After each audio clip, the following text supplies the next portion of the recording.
It is my great pleasure to welcome you all to the TAG lecture today. The lecture is named in honor of His Excellency Talal Abu-Ghazaleh, and my happy task is simply to introduce Dr. Chris Williams, who, as I think you all know, is the director of the UN Habitat New York office. The United Nations Human Settlements Program is the organization of the UN responsible for housing and urban development, home base in Nairobi. But Chris is here and everywhere. Formation, he has a Ph.D. in sociology from the New School. He has a master's in public policy from the University of Chicago. But his true education is from the streets and the informal settlements of cities around the world. Chris ably moderated the World Habitat Day event just the day before yesterday and introduced the Secretary General. My job is much easier. Chris, without further ado or formality, the floor is yours. Thanks very much, Rick, and thanks everybody. And Claire, delightful to have you with us today.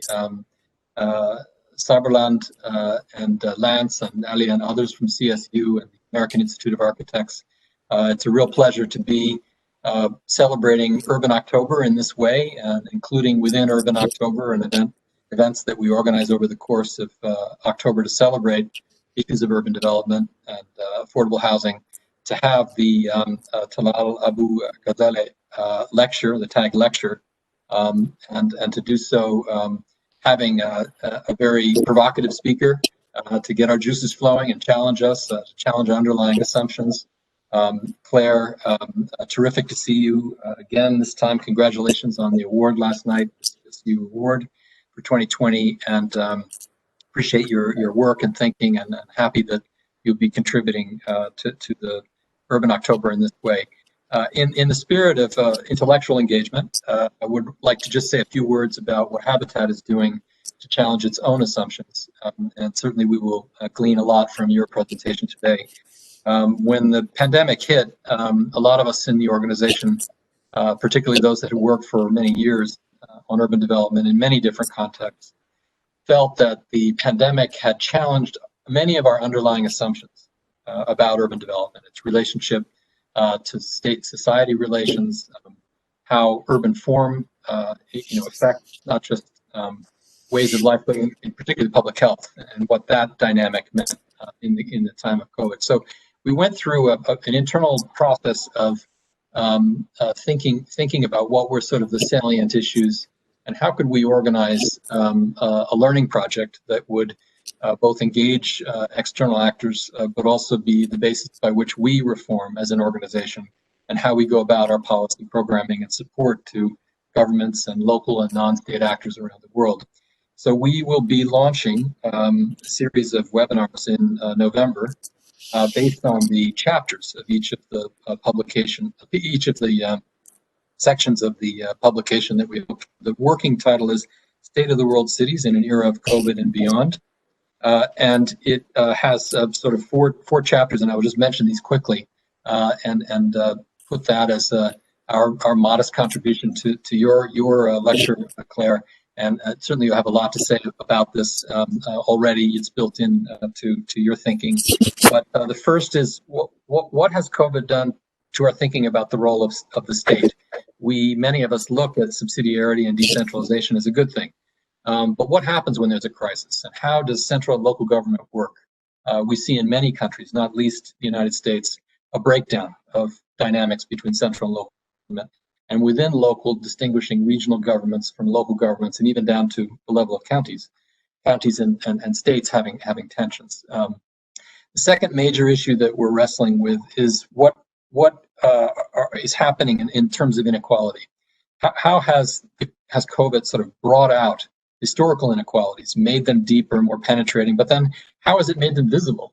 And what opportunities does that create in terms of dealing with some of the structural changes that are required to address that? Again, in this country, it has, together with the social unrest, made very clear the need for grappling with our own demons, in this case, the history of slavery and racism and its many forms, and in a very ambivalent relationship to immigration, essential yet constantly challenged depending on leadership. The third issue is related to the two is urban morphology. What is it about the way cities are shaped, density in particular, urban form, public space, that lends itself to a more conducive environment to deal with pandemics, to deal with health outbreaks? Certainly the history of urbanization is closely aligned to pandemics. If we look at sanitation in Britain, if we look at the outbreaks in Chicago, there's a long history of pandemics and public health crisis that has helped shape the city and our thinking about cities. So this discussion, I think, needs to be revisited. And lastly, urban economy and finance. Most of the local authorities of the world are looking at serious debt in 2021. How will they come out of that debt? What type of economies do they have that are more resilient, that can deal with these kinds of crises? How can we be thinking about the forms of it? Most of the world is informal in its employment. How is that dealt with in crisis? Is it actually the space for more adaptation because of its fluid nature? How can it be harnessed for the purposes of good? Also, how can it be mitigated, and how can you reach people who are really cut down by the pandemic? They can't social distance, they can't stop going to work, they have to put bread on the table. What are the mechanisms by which they're supported? Do we use creative approaches like mobile banking and M-Pesa to allow transfers towards mimicking a basic income? Is that the way to navigate the economy of the city in a crisis? And what does that mean for longer term in terms of our thinking of the city and the local government as the basis for economic growth and economic transformation? I will stop there. You can see, Claire, I'm into this and would love to engage all of us in an ongoing discussion. I hope that this lecture today inspires further discussion on these issues. And once again, thanks to CSU and AIA and colleagues for great collaboration, and especially Serbaland, your efforts to make TAG and bring it to the next level are much appreciated. Over, thank you.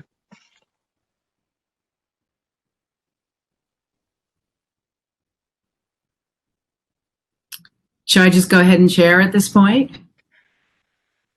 Oh, let's. We should be hearing from Sarbalan Khan now. Right. He's got some introductory comments. Sarbalan, if you'd unmute yourself. Sarbalan, unmute, please. Thank you.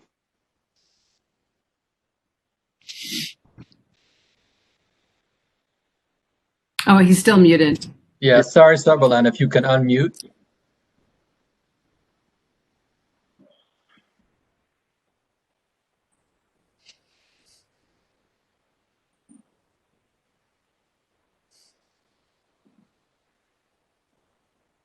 Can you hear me?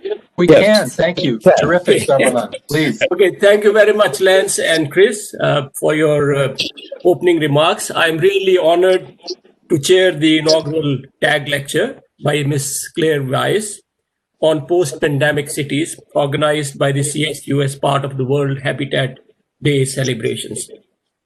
I would first of all like to pay tribute to Ms. Maimona Sharif, the Executive Director of UN Habitat, and Director Chris Williams for your outstanding leadership in placing sustainable urbanization at the forefront of the international development agenda, and for your support for the CSU mission.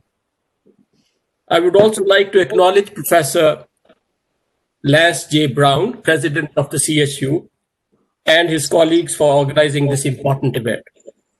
Over the last 2 decades, it has been my privilege to work closely with Dr. Talal Abu-Ghazaleh, a visionary global business leader who has made it his life's work to help bring the benefits of digital technologies to those around the world who have been left behind. Dr. Talal Abu-Ghazaleh has played a leading role in several pioneering initiatives of the United Nations, promote sustainable urban development and eradication of poverty with the use of digital technologies. He co-chaired the United Nations ICT task force set up by the Secretary General Kofi Annan. He also helped in setting up the World Working Group on Internet Governance and chaired the United Nations Global Alliance for ICT and Development. Later on, Dr. Abu-Ghazaleh worked closely with UN Habitat to launch Network 11, a global network as a joint initiative to promote the implementation of Goal 11 of the SDGs. He was also instrumental in setting up the CSU itself as chairman of the Global Alliance for ICT and Development. This tag lecture event is a fitting tribute to his leadership, vision, and seminal contribution. Let me say a few words about the present situation. When the COVID-19 pandemic engulfed the globe in the first few months of this year, digital technologies came to our rescue as an indispensable instrument for mounting a response to the global health and economic challenges posed by the pandemic. Within the span of a few months, digitization has helped transform our personal and professional lives and our cities as never before. It has helped us to survive and surmount the unprecedented disruptions caused by the pandemic. And as they say in New York, you ain't seen nothing yet. One silver lining in the dark cloud of the pandemic is the remarkable acceleration and adoption of digitization in all aspects of our lives and in the survival and sustainability of our cities. This has opened up new vistas far beyond the current pandemic to address the even bigger global challenges of climate change, sustainable use of resources, social and economic inequalities, and endemic poverty, issues to which Chris has so eloquently referred in his opening remarks. As we look to the future to build back better, we need to ask ourselves two basic questions. First, how can we work together at the local, regional, national, and global levels, and among them, interaction between them, to overcome the many fault lines, gaps, and structural efficiencies exposed by the pandemic, especially in our cities? And how can digital technologies be used more widely and more effectively to prepare for the next global crisis, but also to meet the longer-term challenges of climate change and sustainability with greater resilience, greater efficiency and effectiveness, and better communication and information flows? In short, how can we all work together to make our emerging urban planet a more sustainable and better place to live? I look towards our friend Ms. Claire Weisz to illuminate us on some of these issues and other important questions that no doubt will arise, as Chris has clearly shown. Thank you very much. Thank you, Sabarland. And I'm going to share my screen. Let's see if hopefully it works. Yeah. If I can introduce, I'd like to introduce you for a moment. Okay. I'm going to stop sharing then. For one moment, and exactly how I get to be full screen, I'm not sure, nor does it matter. But first, again, I also, on behalf of the CSU, want to welcome everyone here.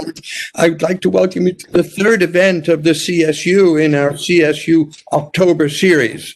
I want to thank Sarbaland, and with the hope that you're listening at some distance, thank you, Your Excellency Talal Abu-Ghazaleh, for your support of the CSU over the years.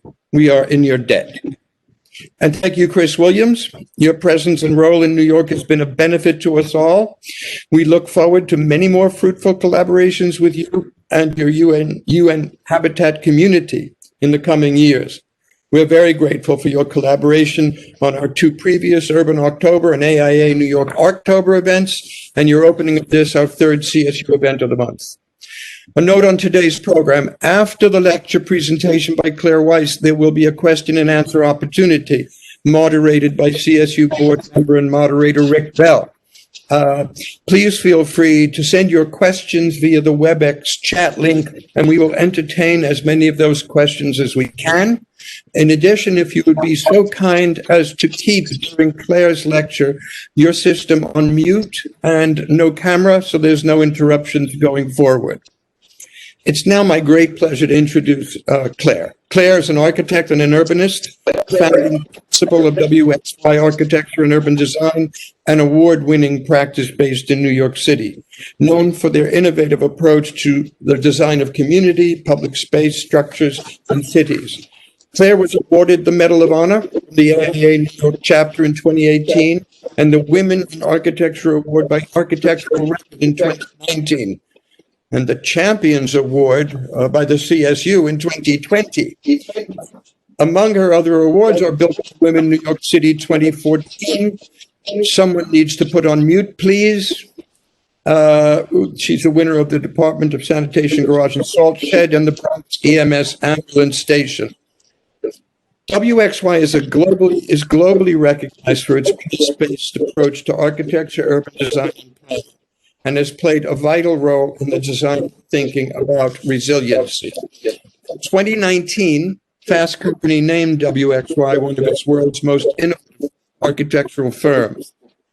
Claire currently holds a seat in the Industry Advisory Group for the U.S. Department of State Bureau of Overseas Operations and is teaching design studio at Parsons School of Design. She's taught numerous schools, including New York University, Yale University, and the Spitzer School of Architecture. Her work and interviews around urban issues have been featured widely in national and international publications, including the New York Times, AD, Architectural Record, and many others. Recently, Claire was featured in the Metropolis 2020 Game Changers. Claire received her professional degree from the University of Toronto with honors and her master's in architecture from Yale University. She received, as I said, this year's Champion Award, which I will read to you before giving her the floor. The CSU Champion Award reads, "We honor Claire Weisz for her contributions to the civic realm and public space, for her planning and design works from street furniture to a joyful carousel to waterfront parks and sophisticated collaborative and visionary strategies for ensuring regional coastal resiliency. She's founded and leads civic organizations that preserve and enrich our civic realm, leading by voice and action to serve all of our citizens. Her innovative work at multiple scales deserves her recognition as a true and heroic architectural and environmental champion. It is now my great pleasure to give the floor to my friend and my colleague, Claire Weisz."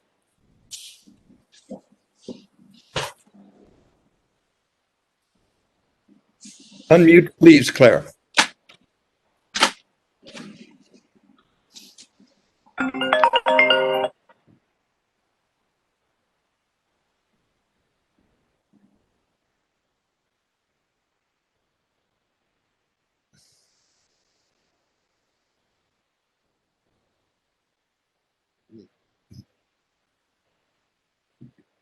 Claire, you are muted.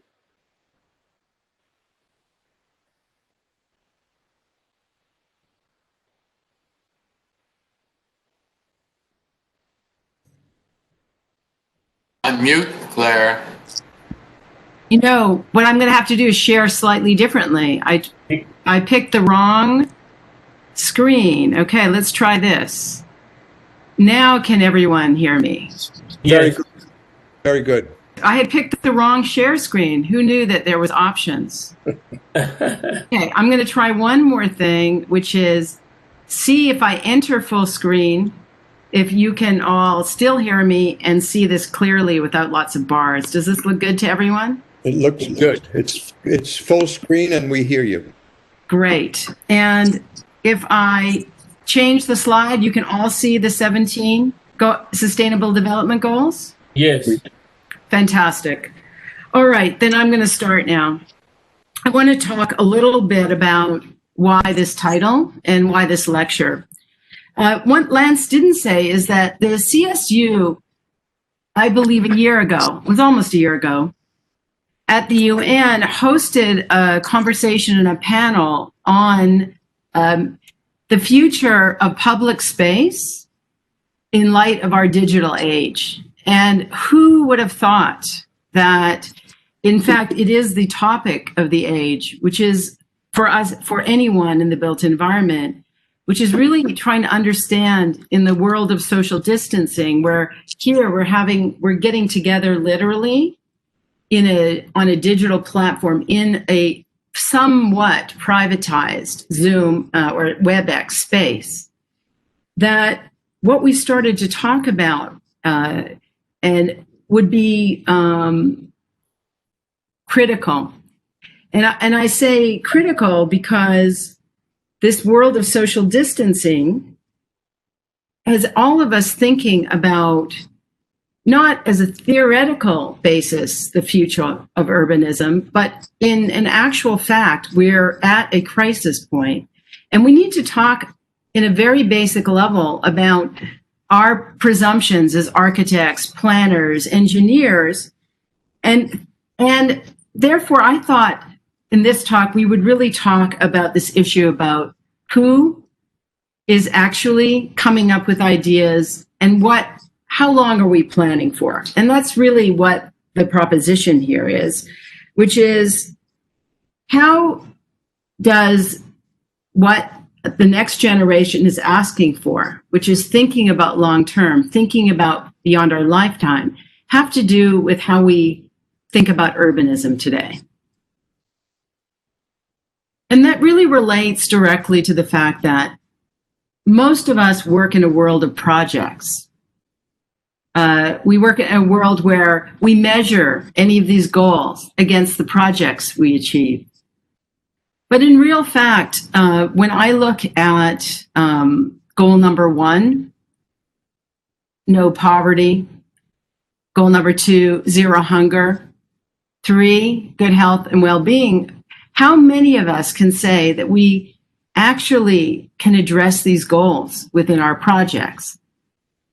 And that's why I think that our professions have to kind of look at a history of projects in a different way. And yesterday, when the award ceremony happened, and I think this was when Sean Donovan was being introduced, Lance made a point of saying that really the focus for CSU was on goal 11, which is sustainable cities and communities.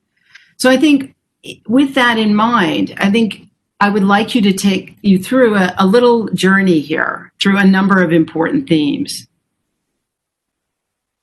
So the first issue to consider about this long-term thinking in light of a crisis, essentially, in faith in institutions, the rising awareness and awakening of different forms of systemic racism in all countries and all ways over the world, is that this issue about public space is actually essential. And for many architects, public space was the sort of frill that you put on the end of the project.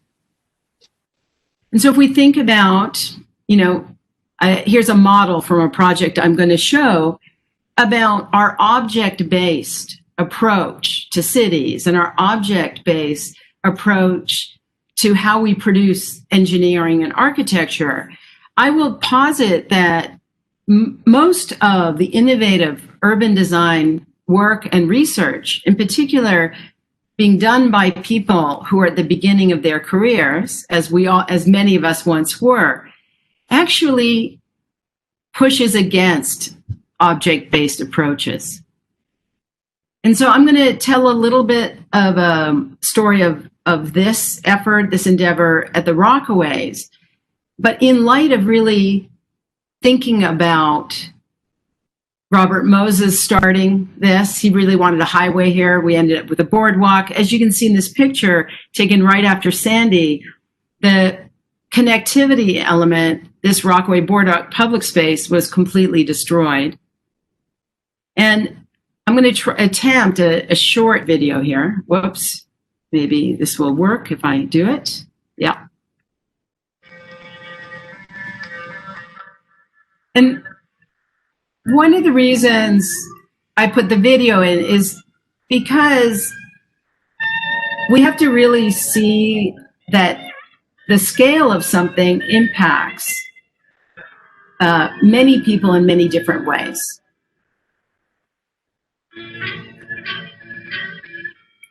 And I'm going to zoom out again in a second.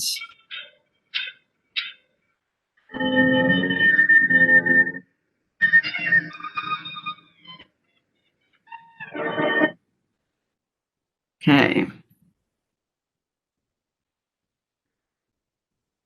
Hopefully, okay. I think this will now let me go to the next slide. Post COVID in New York, and again, this is New York City and not global, but I think we're seeing some of the same patterns. That this is a quick study that our office did to try and understand how different neighborhoods were reacting post-COVID. And I want to point out to everyone that the Rockaways is that barrier island on the bottom. It's in Queens, actually, of New York, and hopefully you can all see it. And as I go through these maps, I want you to notice what is happening in the Rockaways. So this is a map showing where retail clusters are, i.e. where most jobs are, or most activity and jobs are, along with places where people moved away. So the bright red is where people moved away. Okay, that's definitely not me on the thing. Quickly, this is the opposite. The blue shows you where the density of remaining population is, right?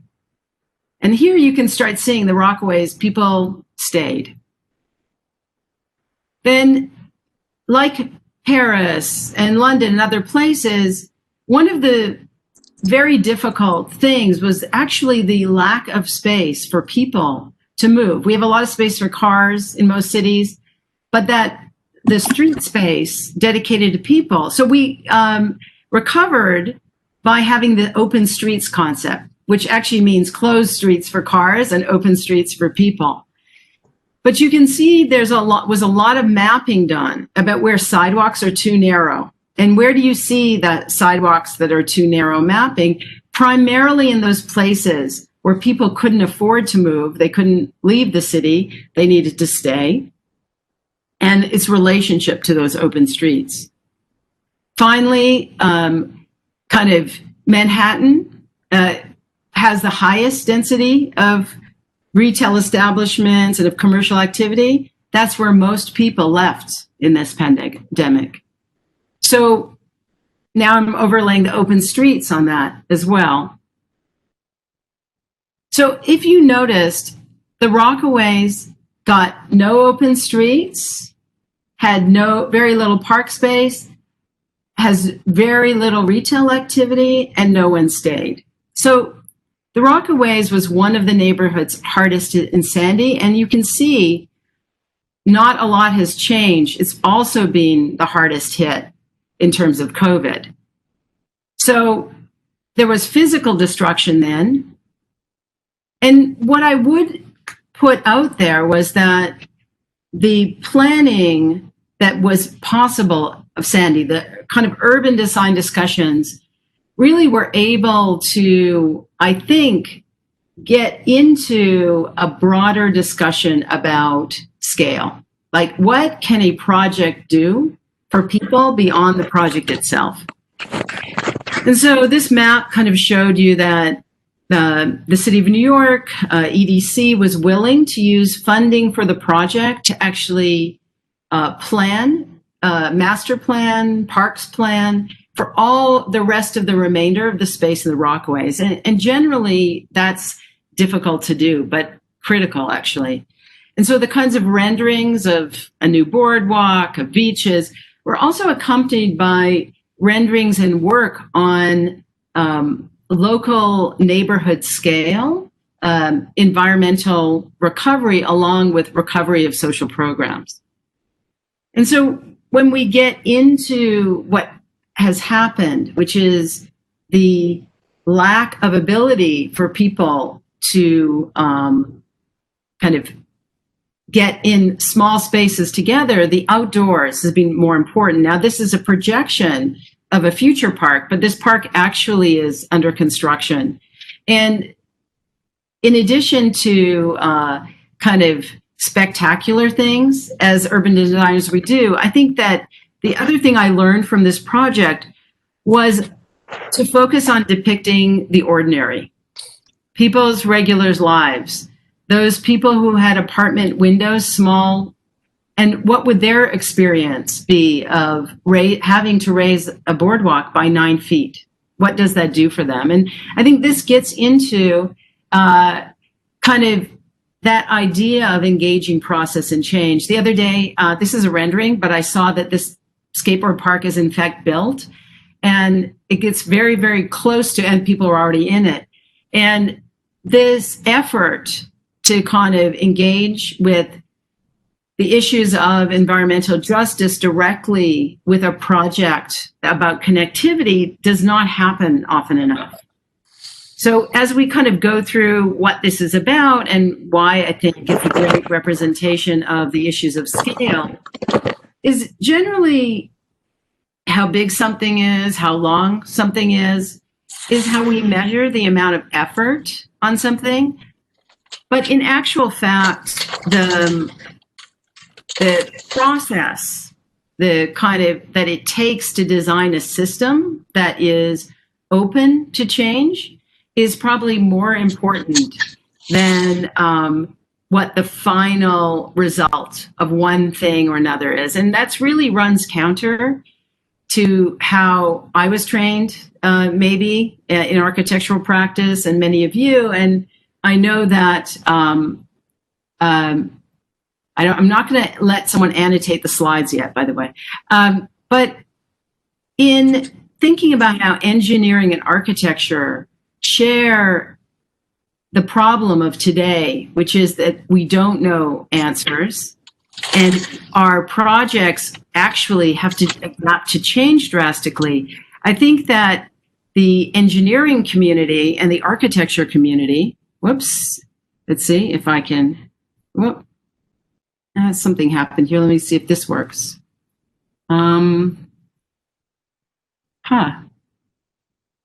Okay, there we go. So I'm just going to go through this idea of the production and construction of a project and how all of these aspects open up access to different people. So Robert Moses, when he designed this boardwalk in the first place out of wood, didn't actually think that women would surf.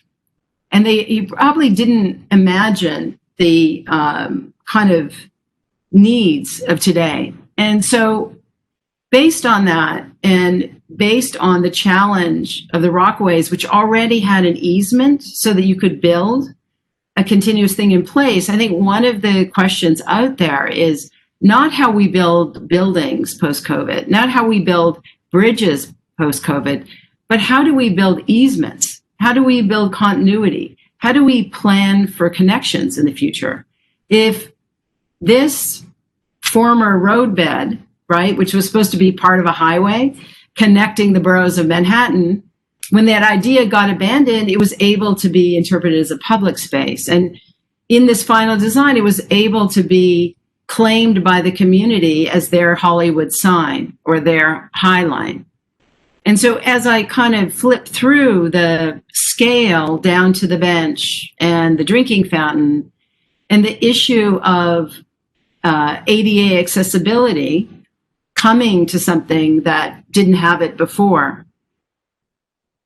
And as I go through this, you can see what that means. I just want to point out that the scale of effort of urbanism is actually also a literary and verbal one. In this case, it was the naming of something. And I think that we forget in kind of design and in architecture that the naming of something actually is a powerful thing. And so these large scale letters that as a result of a collaboration with Paula Scher of Pentagram, she produced a new font called Rockaway Wide that allows a kind of urbanism or an urban design project to be carried around on someone's shoulder, but also to be carried in people's memories. And I would also introduce this scale of materials into this conversation, because the materials that we are all expecting to be zero carbon, or to solve all of our energy problems, or to relieve poverty, or create, new public health initiatives, are probably already here today. But too many times in the past, we've expected a magic material to solve our problems. And I think I would put it out there for the conversation after this, that even though we did engage in using concrete here, a material that many of us have high hopes that new forms of concrete are going to be able to sequester carbon, are going to actually create better environments for cheaper, that ultimately we can't solve our way out of the climate crisis just by inventing new materials. But the inventing of ideas around those materials, the kind of linkages, I would point out to a small piece that we tried to do here. So it's impossible to photograph, but embedded in these blue letters is I call it glow in the dark or intumescent material, a fluorescent material. It self-fluoresces. And it means that if you, when the lights are off, it's dark, or you're coming to see the boardwalk in the middle of the night, or early in the morning because you're a fisherman or you're surfing, the blue letters actually glow in the dark because they've taken in energy from the day. They look a little bit like the blooms of that we see in the ocean in many places around the world, where the tides are actually glowing from life. And so this issue of how that dream about people getting ideas from the places there are is really one that can be powerful in architecture. And the final material here, which used a lot of New York's recycled glass to make the concrete, is again a struggle in our short-term way of thinking, how we process the value of materiality. I'm going to go on to the next theme. And really, I alluded to in the last thing that we are wedded to systems. We need systems when we think about these long-term prospects. But this is a great interview, and it was published recently, where Ray Eames was responding in 1972 to an interview about an exhibition about the boundaries of design. And his response was, what are the boundaries of problems? I think this is really apropos to today. And so when we reflect on this other side of COVID, when we look at cities globally, that in 2019, from the same time period, I looked at Los Angeles in particular, and you look at the amount of air pollution there only a year before, it really raises hopes about how much short-term effects can have on long-term urban prospects.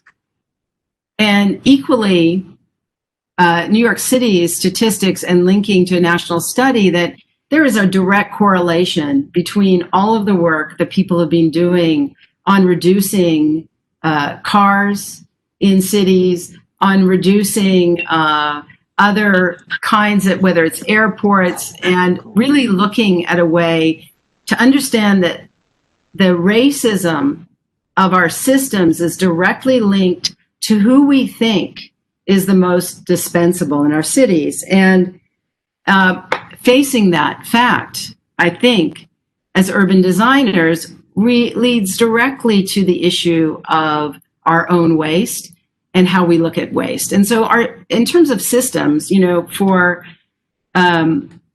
this issue of long and short term, this is very recent. You can see September 29th, that people and waste and the design of our cities are really linked. And there's a project that those of you in New York know is a collaboration between WXY and Datner. But it brings up a number of questions. This is, as you can see, a bunch of garbage trucks. New York City, we need a lot of garbage, and a UPS. And this was replaced by a salt shed and a sanitation garage. Okay, a lot of embodied energy clearly in both these structures. I think, let's see if I'm gonna, just to give you a sense of the car and waste world of New York City. Clearly from a long-term investment, these structures show a priority of honoring our civic systems. But really when we look back on it, the buildings are only representative of a larger system that architects and planners rarely engage in. Under the Bloomberg administration, there was a rethinking of this to make an equitable distribution, thanks to groups like UPROSE and other people in the environmental justice community. They really fought for an equitable distribution of waste facilities. But if you look at the scale again and the system, in New York City, no one pays for garbage. We don't, in a way, look at how much we're putting into the system. And that's why kind of the industrial nature of salts, and that we can kind of get away with building very purpose-built, almost vertical infrastructure, because we have so much waste in New York City. And this kind of plan actually shows that in order to make a kind of civic industrial project, it involved the first a public-private partnership to do an industrial condominium. So UPS actually still owns this site, and the sanitation garage is raised over it. To the left on sanitation site, the salt shed actually was taken out of the building off Hudson River and is here. And I'm going to go through the images quickly about why, again, the systems we use in the future will salt as an element, which is, will it be what we use to remove snow in cities where we wouldn't have snow? Or should we still be producing buildings that honor our systems today? And I go to kind of an artist, Meryl Euclides, who's been in the artist in residence for the Department of Sanitation, and who has given many of us real inspiration in terms of the subject of maintenance and culture. And one of her, I think, really most beautiful projects was when she chromed a waste vehicle, a garbage truck, and it's traveled around New York in a way reflecting the city, but reflecting people, knowing that their waste was going in this truck. And I think and you can see what the trucks used to look like when there's Meryl working with the Department of Sanitation. And she really wanted to bring focus to the people involved in these systems. And in a lot of ways, I think that's why it was such an important project for the neighborhood that resisted taking their fair share of waste. You know, this project was the result. It got built despite a lawsuit, and it's well loved now. It creates a kind of urban texture. As I said, it is animated along the highway. It, like many industrial buildings, does not tell you. You don't see people in it the way you might in a museum, but yet it honors the task that it's put before it and the people that do it. And that's really the other aspect of how we plan for maintenance in cities as a system, and as a system with a number of pieces. So kind of this gives you a sense of all of the pieces and the places where people work, where things get fixed. This idea that we can occupy in 3-dimension cities. But I don't, today the building beside this is being transformed into an additional headquarters for Google, right beside a sanitation garage. And none of us would have predicted the kinds of kind of rise of technology and technology jobs, but that doesn't seem to have changed the amount of waste we're producing. And here we are in. And then finally, as this kind of, that the environment. So the amount of waste New York City produces and now ships to places outside of itself to be buried, putting the environmental burden on others, is a really larger idea of how we all need to fix these systems so that the birds coming back. So the problem isn't the buildings. The problem is maybe not using the opportunity of the buildings to fix the systems, or at least, and I take great pleasure in knowing that this kind of green roof that ABB, a wonderful landscape firm in New York, designed is changing all the time and attracting bird life that, wasn't here in different seasons. The throughput, the one place that is publicly owned, that's the public entrance to the sanitation garage.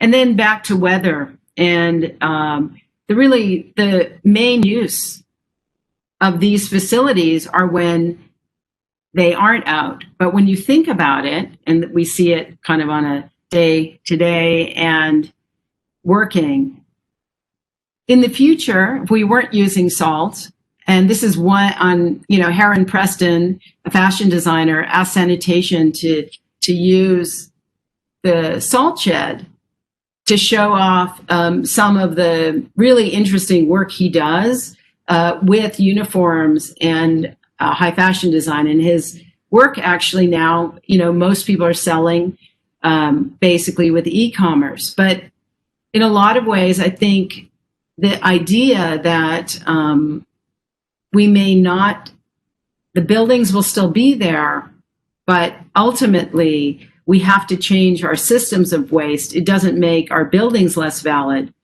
but we have to question even waste in terms of fashion and all kinds of reuse.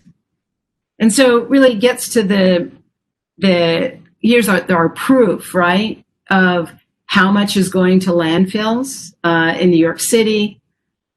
There's, Europe does a much better job of this, but I think overall, waste is really our future. And ultimately, we need to to make the goal number 11 of the UN goals, which is a truly sustainable future. It can't be just about one project at a time. And I get back down to the connection between the people who are maintaining spaces, the jobs, and to kind of focus on the next topic here, which is the planet. So I want to, I know that we only have 10, 15 minutes left, but I want to set up 2 more discussion points about the future of urbanism. And these ones focus a little bit on the concern of anyone, certainly, and a real focus of people who are 24 and younger, which is, what about the planet we're living on? So I want to tell a little bit of a story here. This is an image from a project called the East River Blueway that WXY did. It feels like almost, well, the East River Blueway project we launched and we had ready a month after Sandy. And I have to say that it wasn't WXY leading the way. It was really a number of people in all the community boards along the East River who were saying, did you see what happened in Irene? Do you understand that 100-year flood, 100-year storm doesn't mean every 100 years? And there was a kind of community teaching going on. But the overwhelming thought, and you can see this in this touchdown near the Brooklyn Bridge, was this idea that in order to plan for adaptation, people needed to understand the environment they lived in better. And by all the walls we have, the fact that very few people have access to swimming and water, even water vehicles, that this came together as a community plan. But most importantly,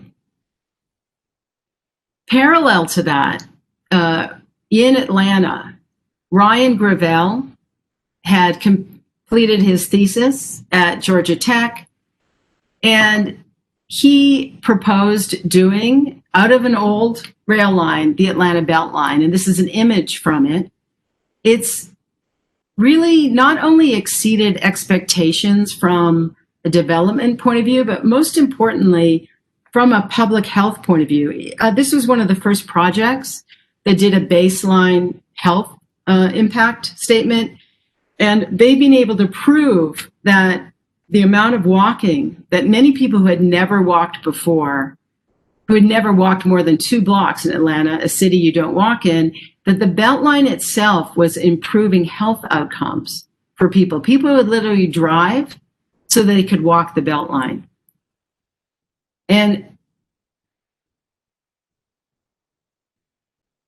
the other project inspired by the East River Blueway was Plus Pool. Now, Plus Pool doesn't exist yet, but a group of 4 young architects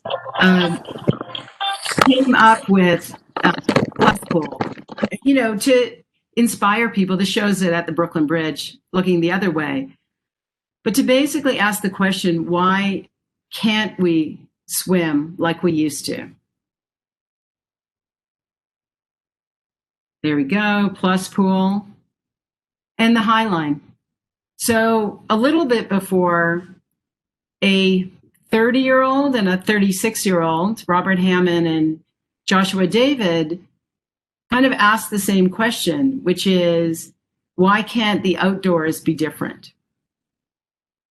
And so that really gets to the other, I think, role of long-term thinking is to actually encourage people at different points of their career to actually explore and create new ideas about research. So there's, I think, a kind of difficulty in architecture and in urbanism because there hasn't been in the past the kind of data and tools to prove why one idea is better than the other. So, but in a lot of ways, in terms of urban development, architects, urbanists, planners, landscape architects, actually coming up with a case for research is as important as the research itself. And for me, the opportunity to lead a team on Rebuild by Design was that opportunity. And the scale of this was really to protect the entire, basically, coastal shed from Providence, basically, to Atlantic City. And to kind of ask a basic question, which was, we know we can't protect everyone, that there's a kind of proof. And no matter how high we build flood walls, there's no way in a complex ecology and like the New York, New Jersey harbor, the New York harbor, that we're going to not have gaps. So the proposal here was we could do nothing, which actually might be a good idea. We could build the highest flood wall we can everywhere, or we can see if scientists will tell us through projective modeling if we could do something like a 7-foot, 6-foot, 5-foot wall that would still be a benefit as a park or a benefit for people, but it wouldn't actually cut people off from the water. And so thanks to a number of scientists at Stevens and Dr. Alan Blumberg, who was leading it, he created a sort of projective model that asked those questions. We ended up publishing, I did with Jesse Keenan and Justine, who may be on the call, really a book that made a case not for the Blue Dunes as a project, but the idea of urban designers, architects, landscape architects proposing things to be researched, and how scientists and planners and architects needed to work more together. And really, I think the most important thing that came out of that was the realization that all of the projects that we're all coming up with don't necessarily add up to be positive in terms of adaptation across the board, that trade-offs and some projects may actually damage another project. One project may be more important than another project, but we don't have a means right now, either in government or in the profession, to deal with that. So in that case, it was Alan basically ran as many projects as we could put in the model and came up with the conclusion that, in fact, all the projects being done together raised water in places that maybe had not seen the kind of flooding and infiltration. So it kind of led to a larger realization that even if the building new ecology out in the water was not a substitute for a big bridge or a big wall, that we had to start considering, as urban designers and architects, building new nature, whether it's the Billion Oyster Project, whether it is really new dunes where 9,000 years ago our edge used to be, Manhattan, where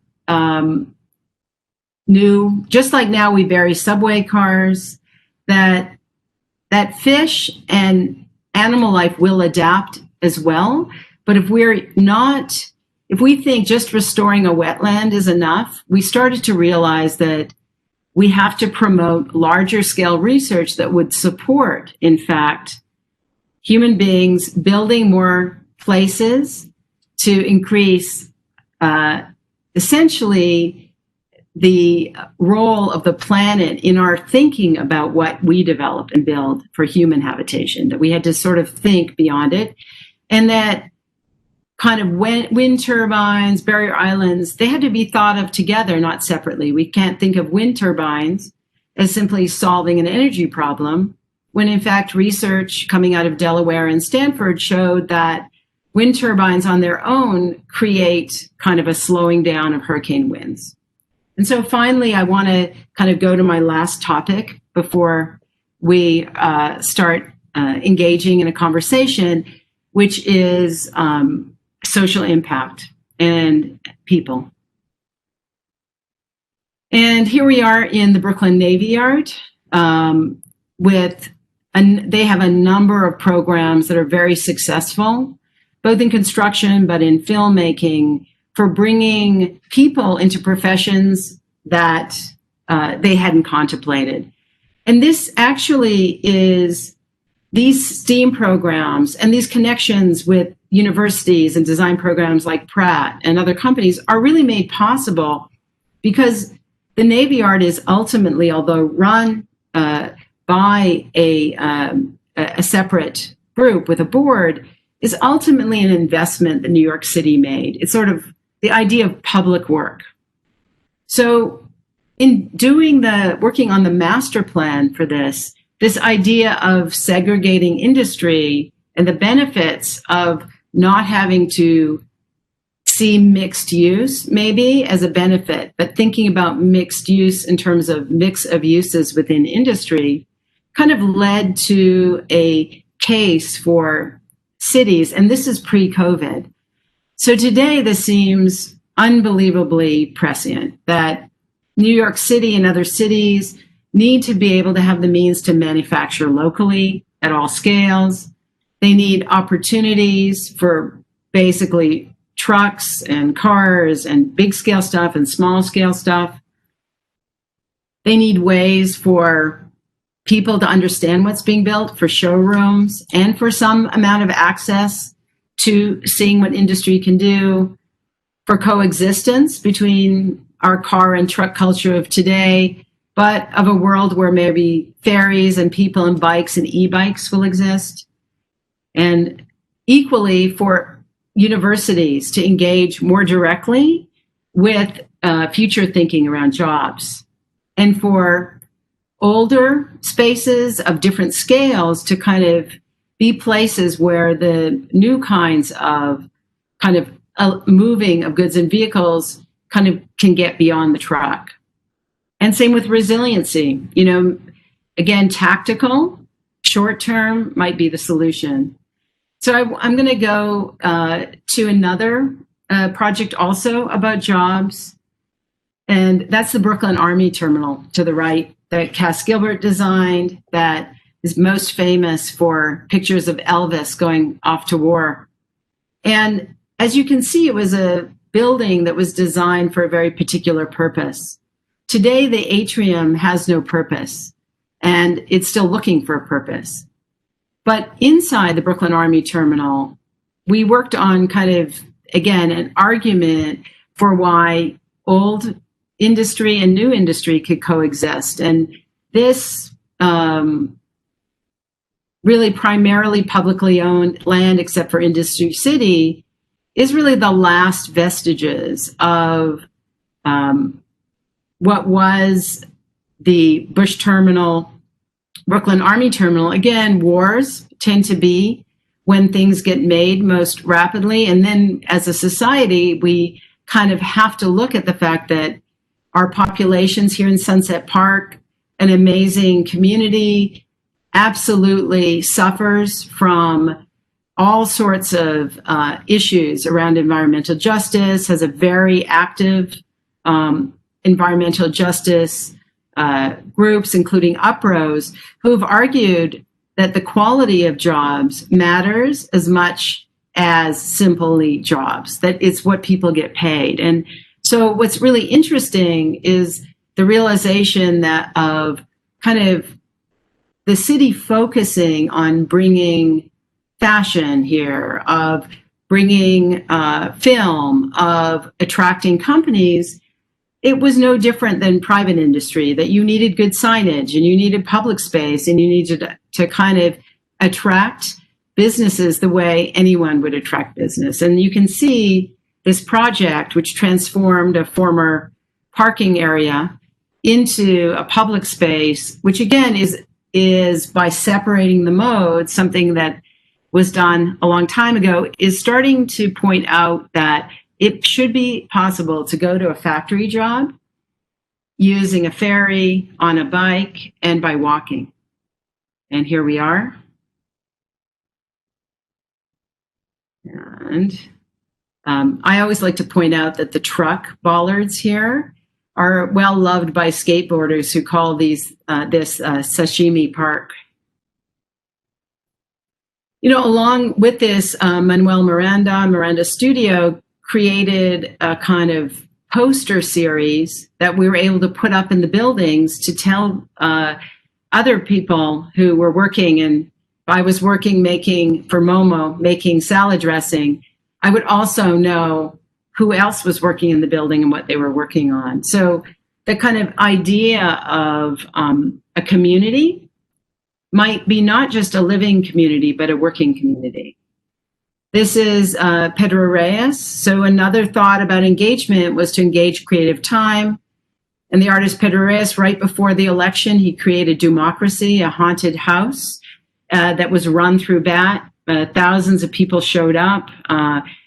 Unfortunately, many of Pedro Reyes's predictions about this haunted house have proven true.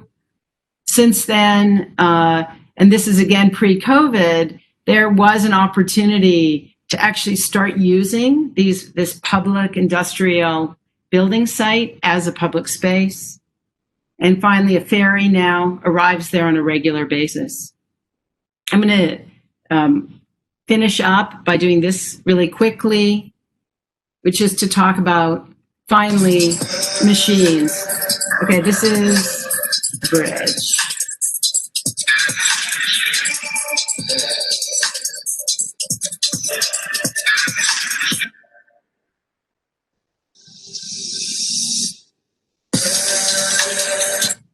Okay.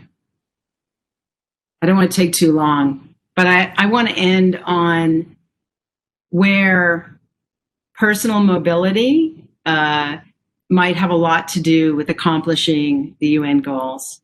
So this clearly, we're all at this point making structures and machines, and they're getting more and more expensive. And so how does one justify things that are not machines for cars, but for people to move? And I think it's really key to kind of this larger issue of kind of public transit and where things take us. And I want to show the battery. And I'll show a little snippet of this as another kind of machine that takes you to the ocean.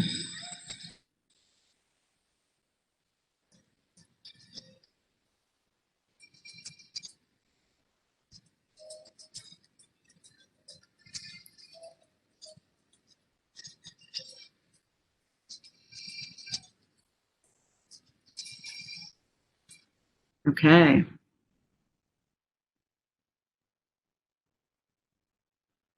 This is New York City, biking through the Battery.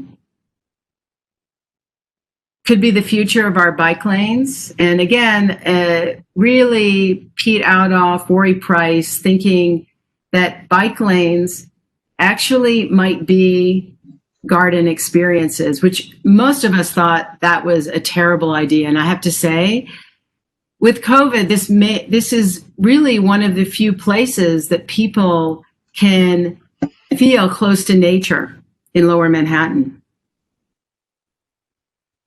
And so just to end up with sort of this idea of post-car, of who's pushing, commuting by bike, delivering by bike, and it's really this idea of sharing the city, that one can't share the city the same way from a car. When you're on a bike, you can actually see a bakery. You can see life in the city, and the same is true with walking. And I think I want to end with one project our office is doing now, and to kind of give a shout out to Susani and Chris Coles, where they've taken the dollar van idea, sort of a $2 van that most people, whether they're in Sunset Park or in Flushing or in Queens, they get into their jobs in Manhattan. They can't necessarily afford even public transit. And so this group is really looking at extending that, making Dollar Ride electric, and looking at public transit a new way. And so I want to end there as a kind of inspiration about where ideas come from and where research comes from. And I think it really, and again, I want to kind of Leslie Loco, who is really one of the greatest educators in architectural education, kind of introduced me to Achille Mbembe, who I mispronounced, but one of his quotes is, the decolonization of buildings and of public space is inseparable from the democratization of access. And I think that really has struck me, that what many of these ideas, whether it's Ryan Gravel or the High Line or Susani, is really these ideas that are coming from this generation are really ideas about democratizing access. Thank you so much. And I'm going to stop sharing so that we can all talk. Thank you. Claire, thank you. That was wonderful. So just a round of applause, visually, by sound, and virtually. I hope everyone could hear that. That was a little bit nerve-wracking, but I promised if we did it again, it would be smoother. Loud and clear. I have the privilege of being the nominal host for the Q&A. There have been some questions that have come to me privately in the chat room, and I will get to them momentarily. But I want to start apart from thanking you for something that was, I think I described last night, your carousel as being phantasmagoric, and the project scope all inclusive. That was evident in the talk, and thank you for that. What I heard, and not to recap a lecture in 30 seconds, I won't try.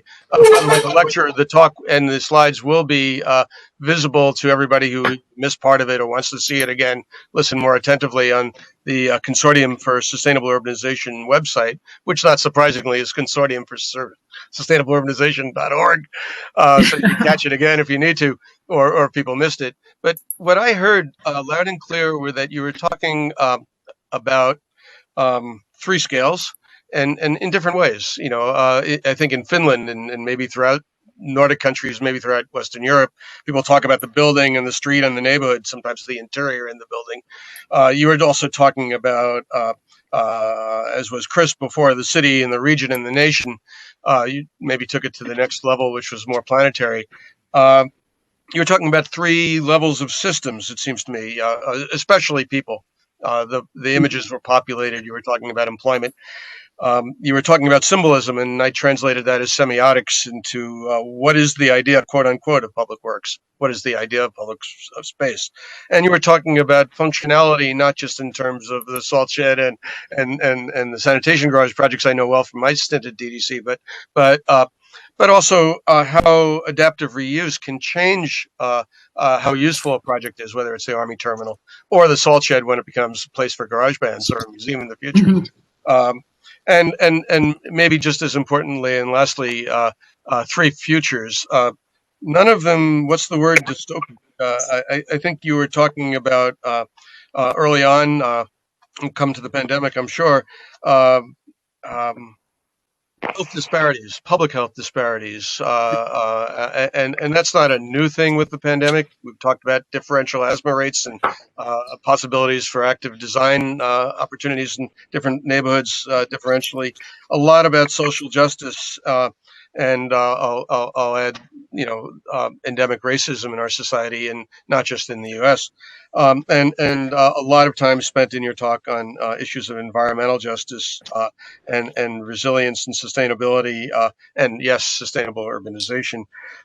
All of these came together both by case studies and particular projects, and if there's a question in that, and there is the kind of multivariate analysis about, we know from Alto or Saarinen that you can maybe think about three scales at the same time without going crazy. But how do you juggle environmental justice, social justice, and everything that relates to how people use public space, how people relate to public works, how they feel comfortable in the city, how, they share the city? I took 10 pages of notes, and I was not going to quote back what you said yourself, but how does it all come together? Does it start with a collaboration with a client, or does it start with the community, or is it three-phased, as always, at the same time? How do you work? I think so. That's not me echoing. Please. Claire. Yeah, okay. So I'm going to try and answer that despite the echo. I think that for too long, we have solved the problems that others set for us. And when I say us, I mean all of us in the built environment work. But I think that the key issue here about access is that by having a greater diversity of people in the profession, but also people who know about the profession, like, for example, the Neighborhoods Now program, the Urban Design Forum and Van Allen did, which brought, should we figure out who's echoing? Trying. I'm going Okay, to that's quiet expel now. anybody whose microphone is not turned off. How's that?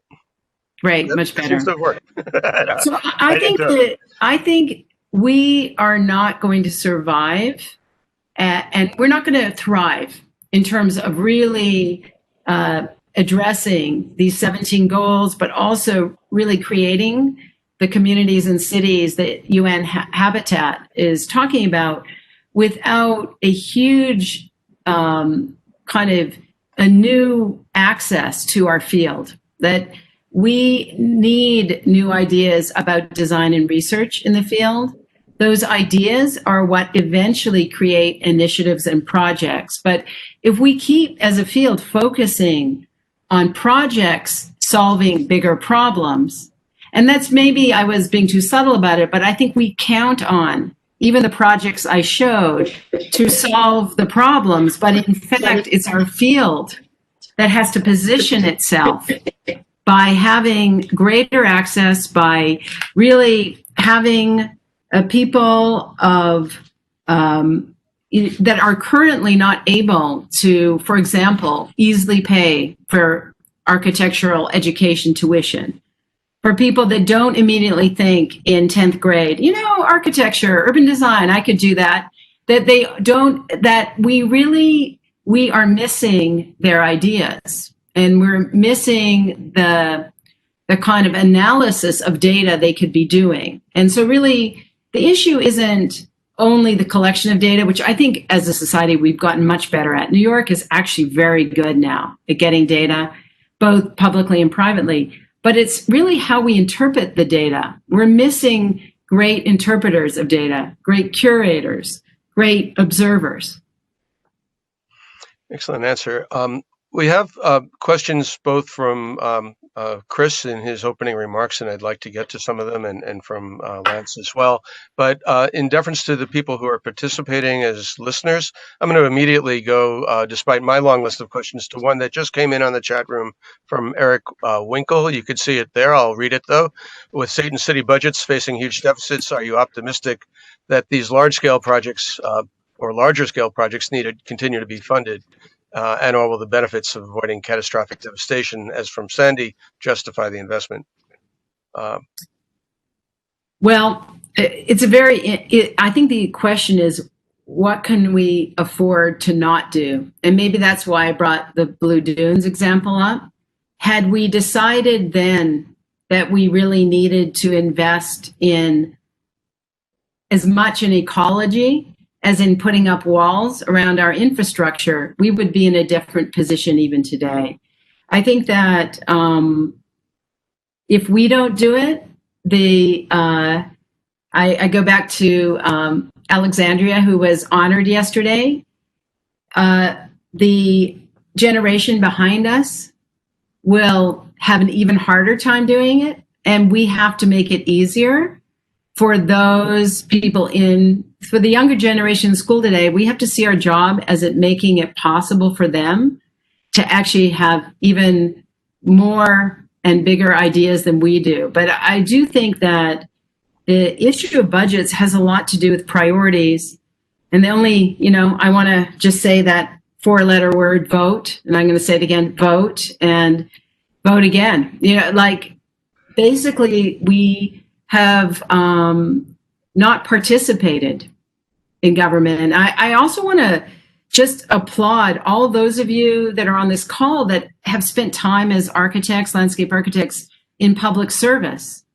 The contribution that architects in public service have made to realizing any of this cannot be underestimated. And maybe that really is a call for kind of reframing the idea of where kind of talent should go. And I really have to say that government, public service is why we see the world even being able to cope as much as it is. COVID today is because of the incredible creativity and dedication of people who spent their last 20 years working on New York City, on Paris, on London, on Des Moines.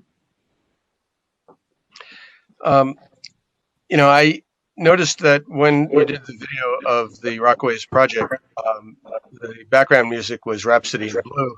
I'll put on my blue mask so as to try to diminish the amount of time I spend talking, which isn't fair to those who are asking questions.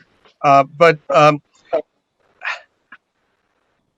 Chris's third question, I think, relates directly to the heart of what the public health issue is, which is in talking about urban morphologies, what is it about the way cities are shaped that lends itself to greater abilities to handle a pandemic?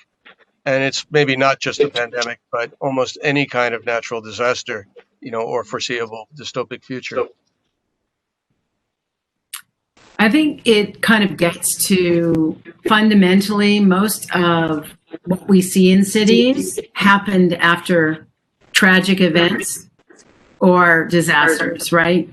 So I think that one of the questions I have is it going to be possible to change the way we live, change kind of the democratization of our spaces, of our access to development, of our access to education without crises? And it feels like this crisis should not be wasted, but maybe we should find a way for this crisis to not be one of those after 2 years, everyone forgets about it. On that subject, Lance had asked a question, maybe it's a two-part question, looking at those challenges, in what ways do you see the quality of life diminished in the post-COVID environment? And the flip side of that, in what ways might the quality of life be improved? And he's thinking, I think, from a physical point of view, not just in social point of view, have people coming together. Sarbalin talked about a bright side to a disaster. But if you take that into the physical realm of urban spaces, is there something that we've learned about how we interact or how we design that? Well, I think there's a whole issue that a number of architects are writing about now that it's sort of the opposite. I think there's one big thing we haven't learned about that we have to focus on, which is the role of noise in the urban environment. Architects, we're such a huge I mean, I know ships are too, but building buildings, driving piles, foundations, we produce a huge amount of noise. I mean, it's not just the ambulances and the helicopters, but I think just like it was like a eureka moment, with the Air and Water Quality Act, that people, when you juxtapose 1972, picture of New York, and New York today, same position, you can't see the buildings. They're just like smudges of smog. And that was like, people didn't even barely notice that they, in fact, were in a highly polluted environment. I think that is the way we are with noise right now. We're not realizing that there's a huge amount of mental health issues. There's probably environmental issues associated with it. And I think there should be a growing awareness of the other senses. And I think really sound is something that we've not gotten a handle on in terms of the environment. Yeah. I'm just going to quickly follow up on that and then maybe ask for a question from the floor. You talked about the study your office did on sidewalk width and the viability of the Open Streets program, particularly for turning streets not just into pedestrian ways, but for use for outdoor seating for restaurants, so effectively increasing the amount of public plaza space. As we get into the colder weather, some are saying, heaters aren't going to be enough. The vulnerability of small retail, bodegas on the corner, but also bars and restaurants that had low margins to begin with and are seriously challenged. Do you see urban design solutions making the transformation of a more pedestrian-friendly city directly linked to retail, or are they kind of in parallel and hopefully supporting each other? Well, I think that we have to recognize that, and the reason I focused on retail is because, unlike larger office jobs. Ultimately, the livelihood of many people comes down to these, what we call essential, we've now used the term essential workers, right? Yeah. And that's where like with the days of the market, where the exchange of goods between people comes down to a restaurant worker, a store. So that exchange of goods and its density, pre-COVID was in the high street or on Fifth Avenue or in the Village. And when I found it really shocking that you could see the paradigm of the commercial city, right? Of kind of Midtown. And you're starting to realize that actually the vital places, the places that looked most exciting were in Brooklyn and Queens, where people were living somewhere. They closed their own street and kids were playing in it. People were selling ice cream. A couple of restaurants were trying to figure out how to open up. And those were the green shoots. But you started to see a bit of that in Upper Manhattan, in some neighborhoods. But I think the city policy and all of us have to push that, whether it's cold or raining, as far as possible. We have to reoccupy our streets. We have to, it's really that, that's where more ideas will come from. Like maybe someone will invent a very low energy way to keep people warm, or someone will be, I think in Europe they call it a blanket. Just to make this less of a conversation between you and me, we could do this for a long time, and it's a pleasure. But I'd like to invite Lance Brown to verbally ask a question rather than my reading something coming in a private chat room. Lance, do you want to come on screen and ask Claire the question that I was saying? Sure. I don't know exactly how to come on screen, but you are talking. There is so much to respond to, and I do have a question. It might be somewhat rhetorical, but I want to tie a few things together that Claire presented and discussed, starting in a way with her Rebuild by Design submission being, as far as I know, backstory, the only of the 6 submissions that really isn't getting funded moving forward because it was a multi-state regional solution rather than a local specific solution. And that raises the issue, ties in a bit to Eric Winkler's comment about the funding for how we go forward with things that cross boundaries and borders, which we're not that well prepared to do.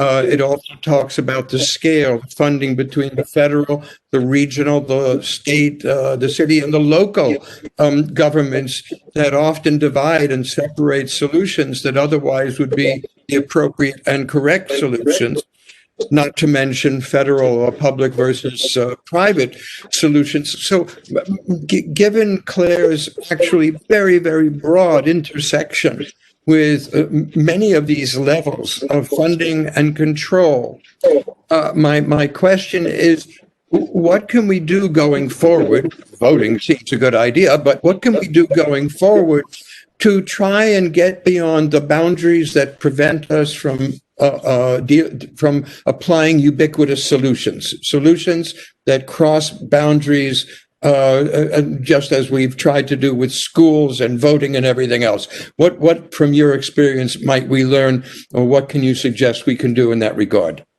Well, I think that we have to fund better tools. So the Blue Dunes, the Rebuild by Design, wasn't asking for the $1 billion to start the project.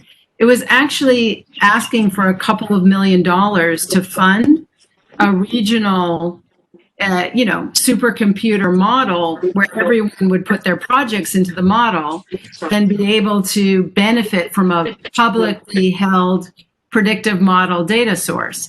And that's in a way, it's the research projects around urban design, and then having money assigned to do pilots and parts of those projects. So if we thought big in terms of the tools of adaptation, we would create funding buckets and research buckets that were shared.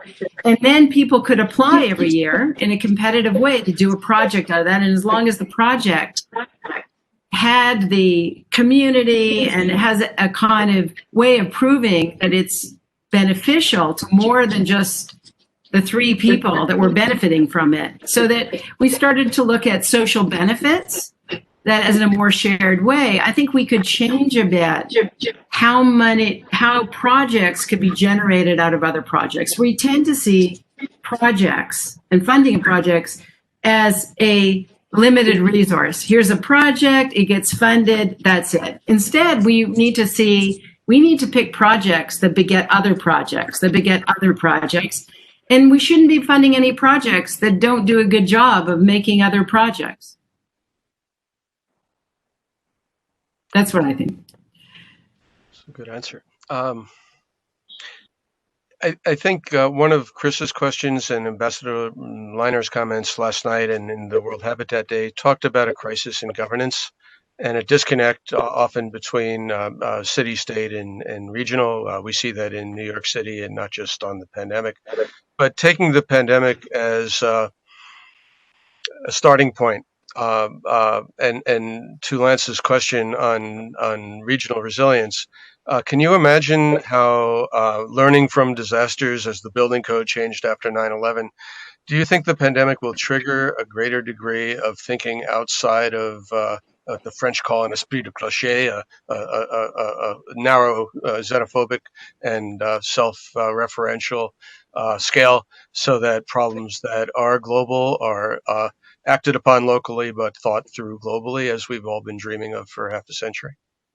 At this point, my reflection is it's the combination of the Black Lives Matter movement and the pandemic and the lack of a competent or consistent federal government. Those 3 things together are actually, I think, catalyzing into the kind of not both the crisis, but the focus by, I see it, many people, from people like Alexandria who are insisting that climate action be done now, that things happen now, along with a desire for changes not to be able to be rolled back.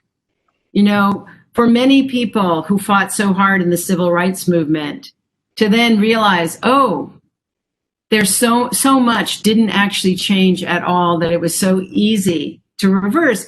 I think many of those people, multi-generationally, are coming to the conclusion that those 3 things together require actually deeper and kind of, I would say, changes in how we live, right? So that maybe gated communities won't actually be permitted. We're really looking at single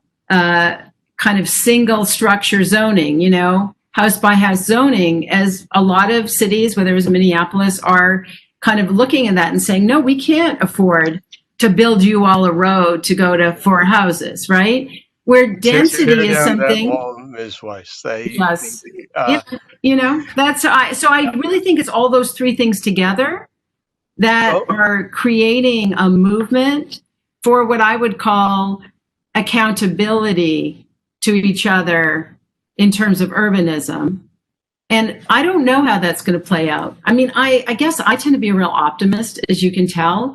And I tend to think that that architecture needs to inspire both short and long term, and that the capability of creative thinking, if applied to real problems, cannot be underestimated.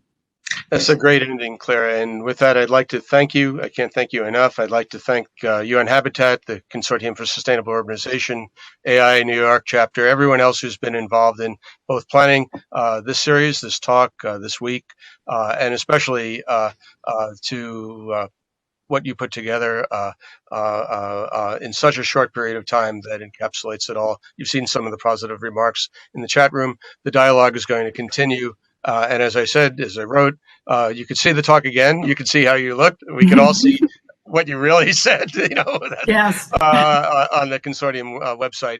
Thank you and goodbye to all. Thanks, everyone. Bye-bye. Bye now.